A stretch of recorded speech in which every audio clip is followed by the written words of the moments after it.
this video is going to work out, guys, because I've never done this before.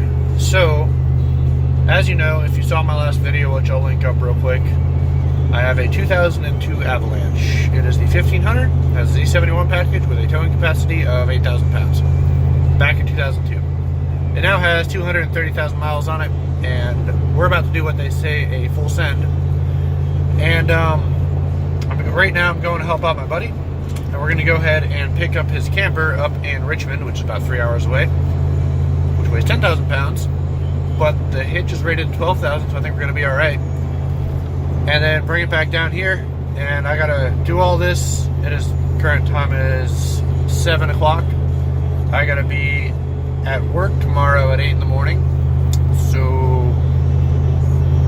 we got a couple hours to knock it all out, I guess.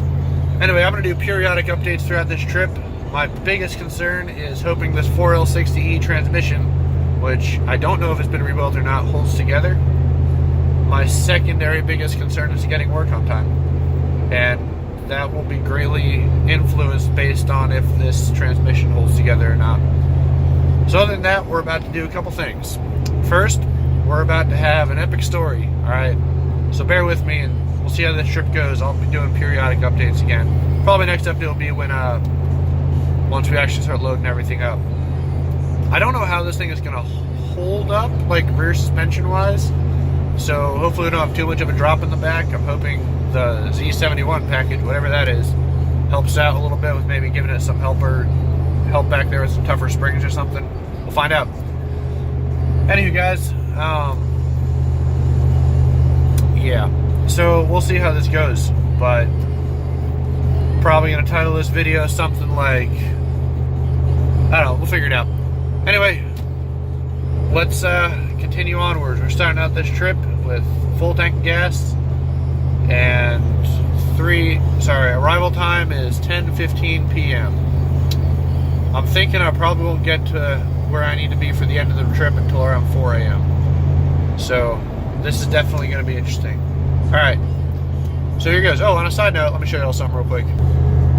On a side note, the hood is painted, so it looks pretty shitty right now because I still got to wipe it off. This is like freshly painted, and then I'm going to wet sand it so it gets a little better. But step one of the truck is down. You can't really see the color that well, but it's a nice gray. So hopefully it doesn't jack that up too much. But yeah, here we go, gents. Check engine light for the win. Don't worry, it's for cats. We'll be all right.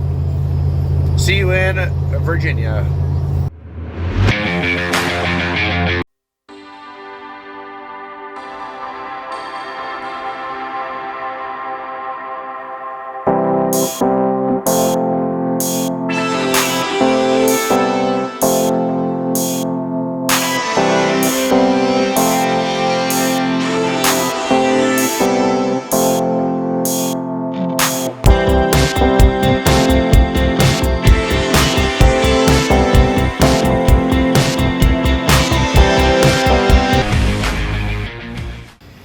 Checking in, it is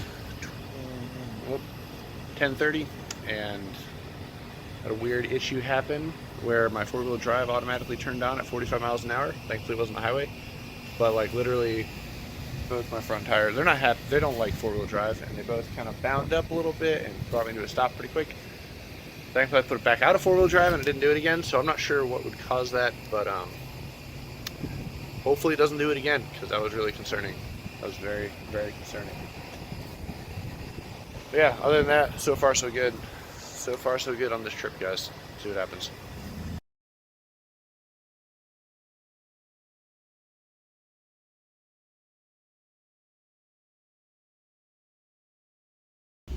Alright guys, we have everything hooked up.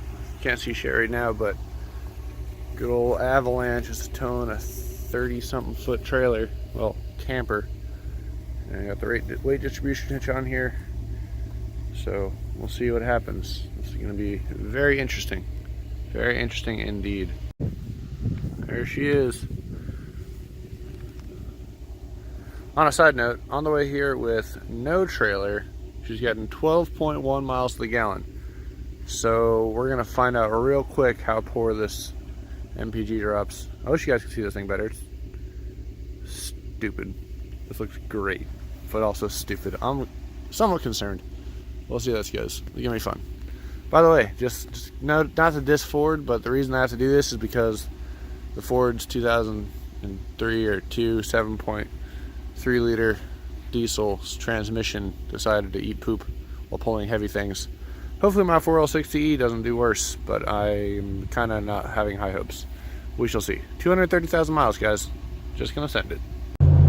Alrighty, so we're about an hour and a half into it or so far. A little rough off the start. Hit a couple hills, and I watched my engine temperature get all the way up to like, I think it was around, I'm trying to look at that. Right now it's doing great at 216. But I think on the upgrade path, definitely going to be looking at a trans cooler. Although right now the trans is doing fine, thankfully. Definitely need to service the coolant system, because anytime it starts to get above like 2,500 RPM and hang there for any more than like, I don't know, maybe 30 seconds to a minute, the engine temps skyrocket. So I don't know what's up with that. Oh, there we go. And then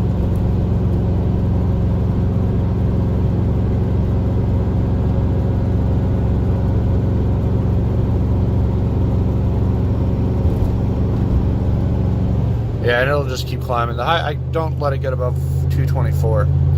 Other than that, though, I wouldn't say towing like a champ, because it's towing more like a whipped horse that's really needs to try. But I mean, I can't get above 60. If I try, it'll pretty much overheat the motor, so I got to keep it down around 55 is about the fastest I get, and then it drops to like 50, 48 on hills. Other than that, guys, I mean, we're doing all right.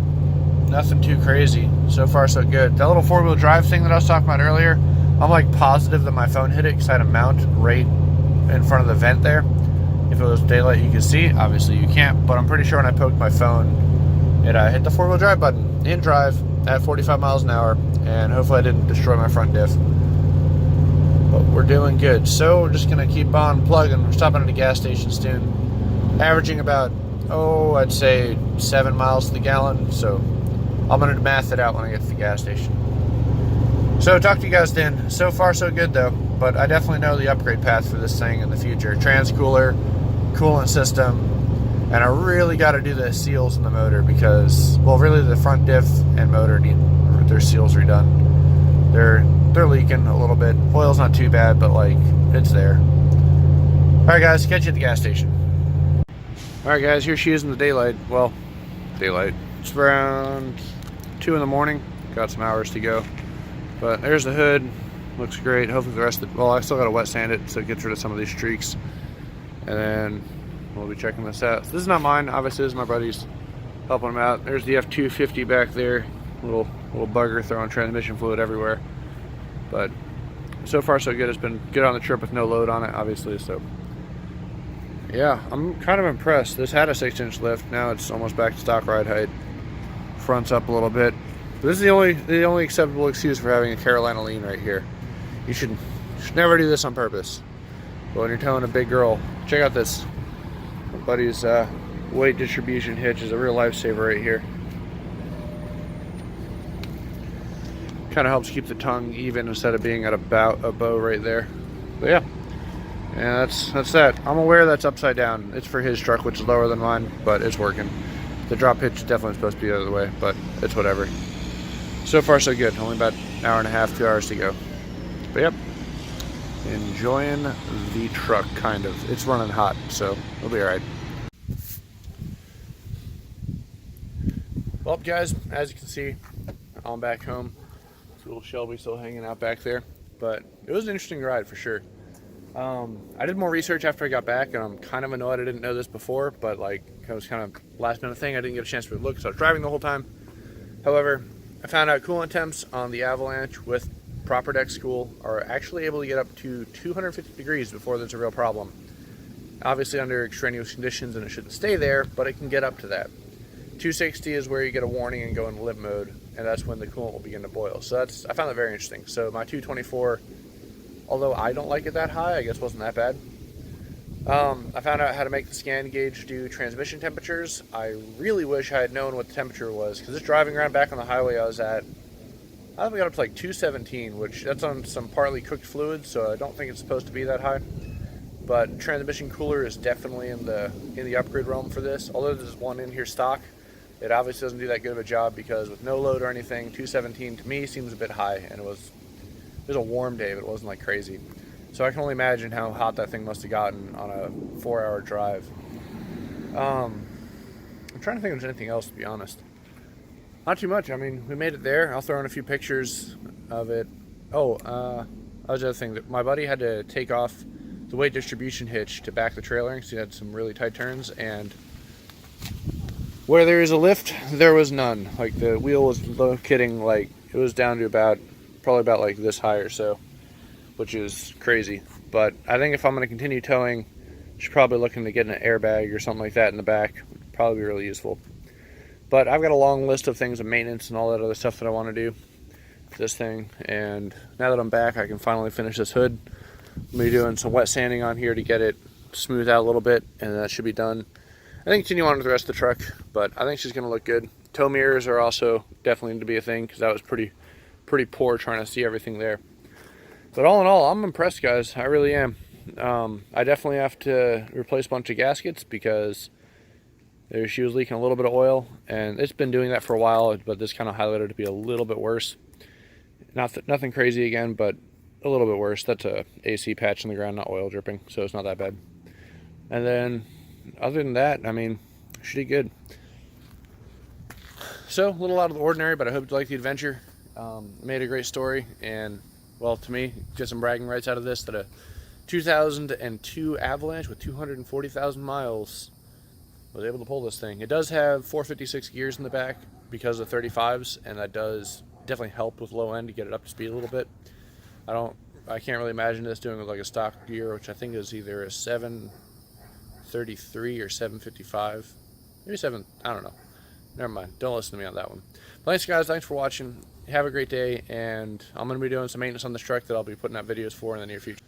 So, going to be doing a transmission fluid change in the near future, and then just kind of preventative maintenance. It probably needs to get refreshed at this point, like the whole tranny, but I think this will at least save it off for a little longer, hopefully.